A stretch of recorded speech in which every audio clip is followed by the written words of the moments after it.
وعيري لحظة أري يا قالن بقى يجعل عليني ليل قلي يعاون وحيل يقول لا معي إلا تضبط يطبان أما استاد يطبان قاب أما النوع اللي يسوق سنشري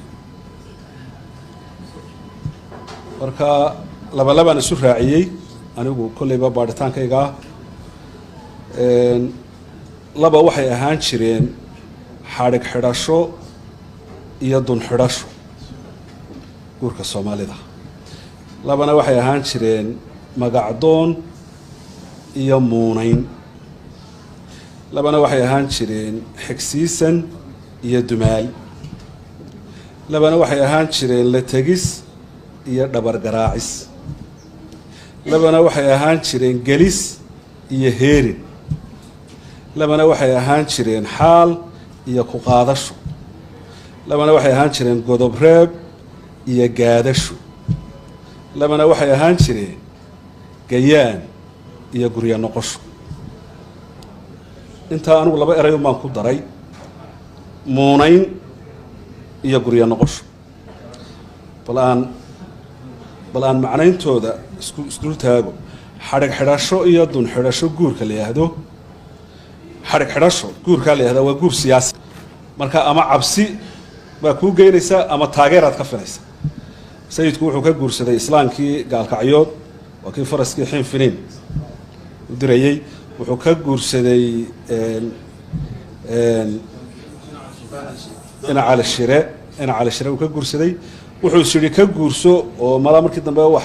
aanay u hagaagin boqor Cismaan yaani sandaladihii jiray wuxuu isku dayay mid walba inuu la xiriiro guurka noocaas waxa la yiraahdaa Soomaalidu taqaanaa xarig xidhasho guurka la yiraahdo dun xidhasho barigii hore sidoo ognahay de hablo way yaraayeen qaalib ay ahaayeen marka inantii oo dhalatay ayuu ninku doonaya inta badan waxay ka dhacdaa waliba dadka ehelka ah waa inaabtigeed ama waa ninuun reerka ka agdhow adartan heesa inuu leeyahay dumarro waa adoo qura duntuna ayuu ka xidhan marka ilaa intay soo barbaarayso ayuu sugaya guurkaana waxa la yiraahdaa dun xidhasho magacdoon guur la yiraahdaa jira ninku inanta ma arag ma yaqaan laakiin reerku yaqaana magacdoon baa la yiraahdaa guurka waa reer culimo ah waa reer qurux leh waa reer maal leh waa reer suldad leh reerku marka soo doonay marka wuxuu leeyahay inan halaysiyo inanta miyaad aragtay oo maybu oranaya guurka magacdoon baa la yiraahdaa muunayn baa jirta guur la yiraahdo muunadu waa sharfid macallin baa degmada wax u dhiga dabeetana reeri baa shiray waxay dhahan war macallinkani mudduuna la joogay oo wax inoo dhigayay dee ninka aan inan siino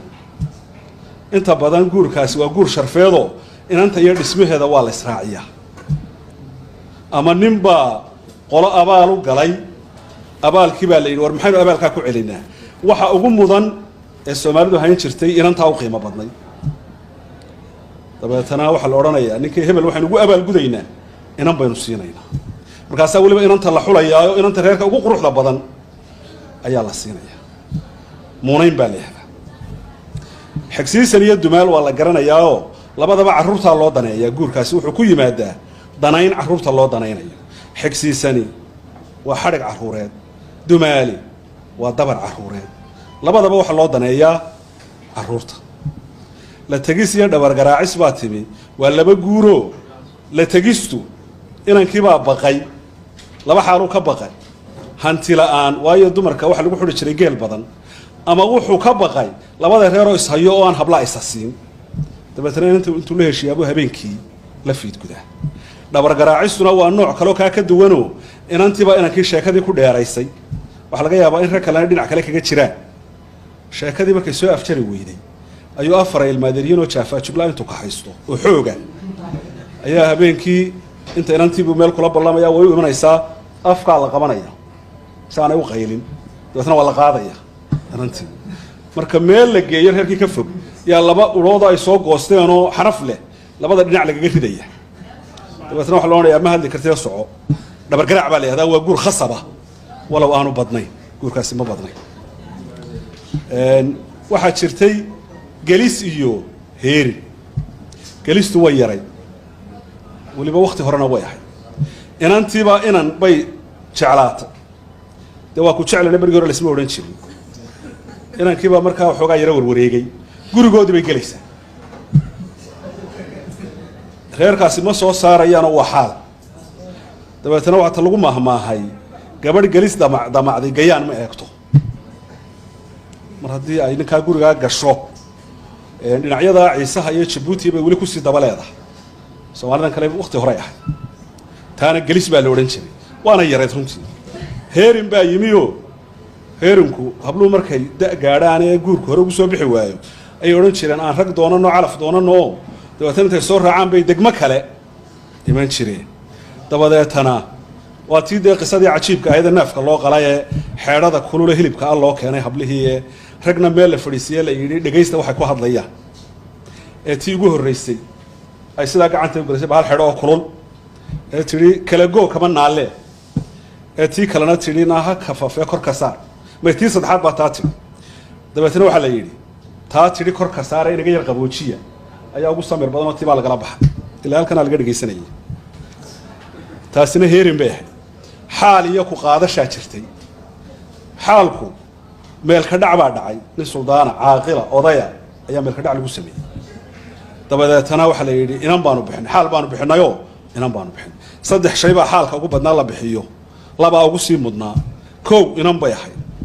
xaalkaas haddii inan ay ka soo wareegtana faras baa la bixin jiray haddii labadaa la waayana qaalin geela yaa la bixin jiray marka inanta xaalka mar haddii la yidhahdo arrintaa xaal baanu bixino inan baanu bixinay waa la soo afjari jiray sheekanaga bari dhutaarkiisa naga dhacdan xasuustaayo nin reerka iyaga abaa guri iskaga qayilay nin leeyahay qoladii baa noo timi waxay tidhi wax baanu idin sheeganaynaa dabadeetana waanu isu tagnayoo waxaanu war maxaynu yeelnaa waxaanu inankaa inanay walaalayihiin baanu xaal u bixinay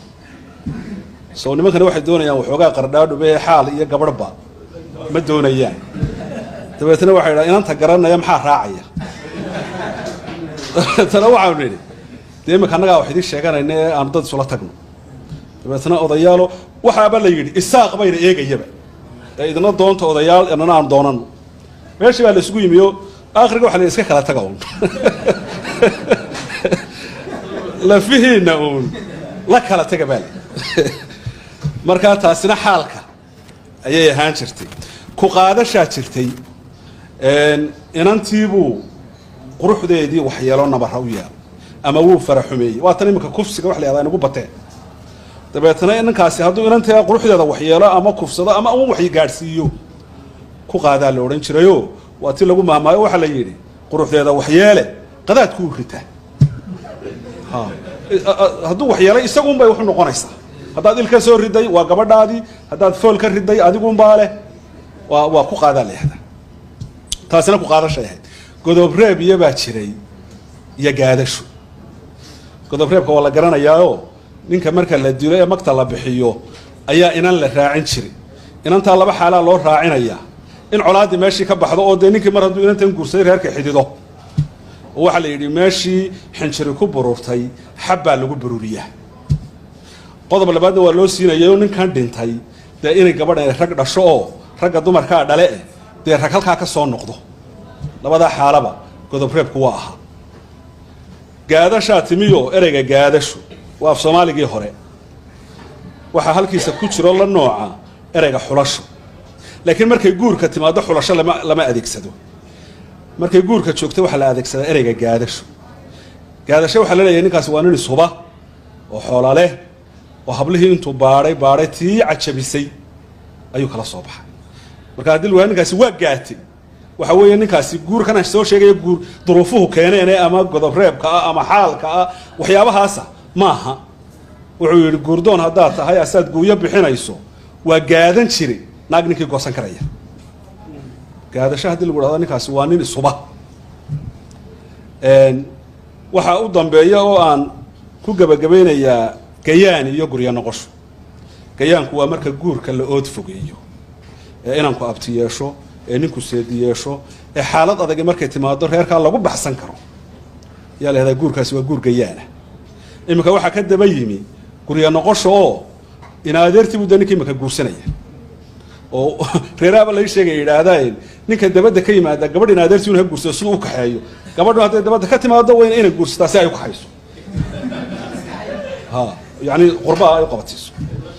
marka guurkii wuxuu ka bilaabmay ilma adeertii guurkaasi waa gurya noqosho guryo baa dib loogu noqday guurka ugu sarreeyaana soomaalida wuxuu ahaa guurka loo soo geed fadhiisto maanta ee gabaatigiina la keeno yaradkii oo la wadana la keeno dabeetana loo soo geed fadhiisto imise xoolayo baad bixinaysaa waxaad bixinaysaa gabaati waad keenaysaa gabaatigu ama waa qori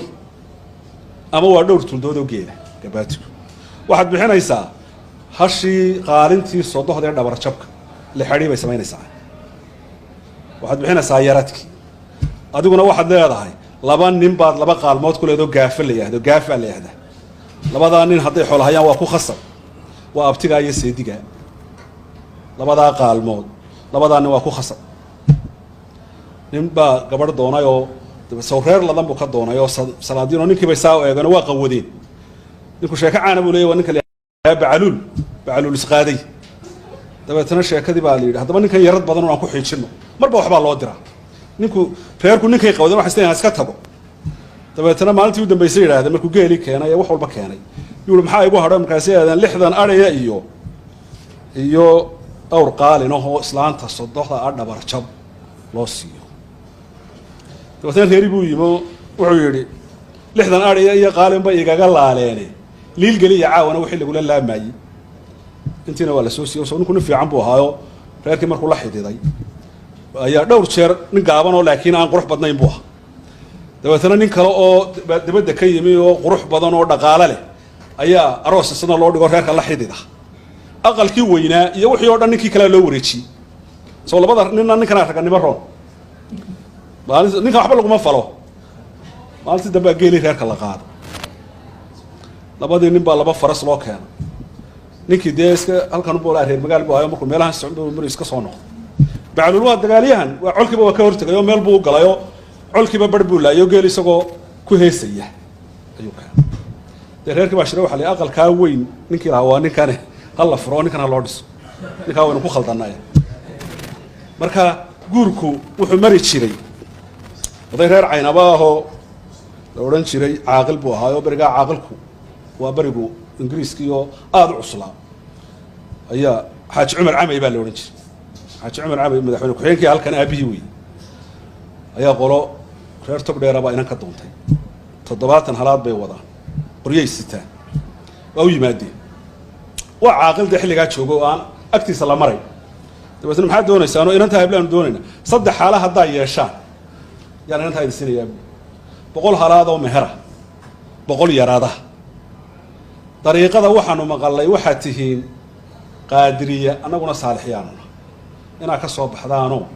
saalixdayadan aa soo gashaan nimankii baa shiray oo war maxaynu yeellaa waxay la yidhi dee meel dheerra waa ka nimo noqon kari maynee 3daba aan yeello waxa la yidhi 3daba waa yeella iminka laga bilaabo oo ka soo baxnay dariiqadayada iyo qaadiriyada saalixyaanuna 100kii halaada yaradka ahaa 70 waa wadnaa inta ka dhimanna qoryaha aanu sidano noo qiimayo ku buuxiya dee meherkana inantaa nagu leeyahay horta inanta arooskeeda noo dadba 7 habeen oo dadabaa la sameeyey dib bay u shireen waxay dhahan warsow gabadhii imanka xaaskeennii ma aha oo 7 habeen oo dadaba maynaan gelin haa ba ninkii nagu celiyey oo lagu soo noqday waxaa la yidhi xaaji caaqil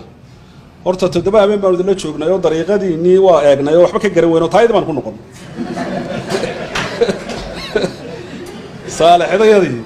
ayaanu dib isaga noqonnay qaadiradayadii baan ku noqon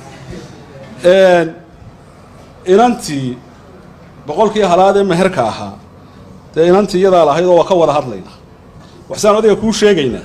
gurigaaga annagoo lugaynana maanaan iman awra kuubay fuushanaayeen oo geela ku jiray oo malaa 30 dhowdhowa lug kuma aanaan iman gurigaaga intaa dhaar waxay naga tihi inaan lug kaga tegin wixii aadna saaraysa adaa yaqaan dabeetana wuxuu war awrtoodii u soo sooca 30kii rakubna waa loo soo sooca iyana khiyaamo kale keenayna maaragta halkii bay nimay ku tageen bal guurkaas Soomaalidu wuxuu marayaa in dariiqadii la yiraahdo waxaan xasuustay oo dariiqada la mid ah anagoo bari la dhan joogna ayaa doorasho ka socotay in Somaliland la dhan baan joognaa nin baa gabadhi soo eridi gabadha isku reer baanuna ninka soo eriyeysa oday aan dhinaca fadhiya oo isna reerkaygaa buu yimi yurubna dee waa la soo eriyaa dabeedna wuxuu war gabadhi bay soo eriday ila soo hada wuxuu yidhi xisbigeebada walaha markaasuu yidhi u cid baanaha markaasuu yidhi ka soo baxoo kulmiyo soo gal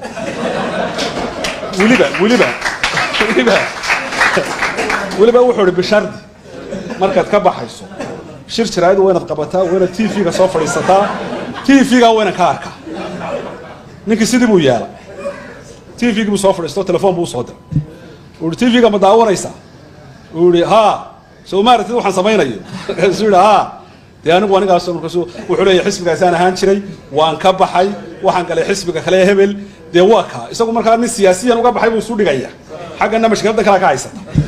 dee ninkii subaxii buu gabadhii u tugay markaasuu yidhi ninkan waan isku burburraye ninkii kafur albaabka goobjoog baan haataa marka guurka soomaalida iyo hablaha soomaaliduba qaali weeye runtii waa qaali marka aan si kale loo fakerayn ama dad xumi aanay helin waa qaali